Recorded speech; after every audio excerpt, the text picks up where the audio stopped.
मंडी बहाउद्दीन से 10 किलोमीटर के फासले पर वाकिफ चेलियांवाला के मकाम पर दूसरी जंग अजीम का मार्का अंग्रेजों और सिख फौज के दरमियान पेश आया और इस जंग में हलाक होने वाले दोनों अफवाज के हजारों जवानों को चेलियांवाला के मकाम पर इज्तिमाई कब्रें बनाकर दफन किया गया था।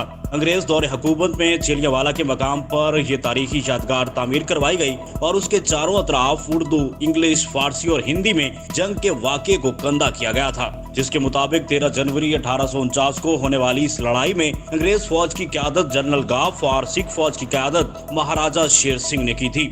जंग में हलाक होने वाले हजारों फौजियों की इज्तिमाई कब्रें आज भी उस तारीखी अजीम मार्का की याद दिलाती हैं। यादगार में 4 कोनों वाली कब्रें अंग्रेज फौज और 3 कोनों वाली कब्रें सिख फौज के जवानों की हैं। अंग्रेज हुकूमत ने सन 1871 में इस तारीखी जंग की यादगार चेलियांवाला के मकाम पर तामीर की, जो 150 साल गुजर जाने के बावजूद अपनी असली लेकिन ज़बू हाली से दो चार है। हुकूमत को चाहिए कि वो तारीखी मकाम को महफूज बनाने के लिए खसूसी इक़दामात करे।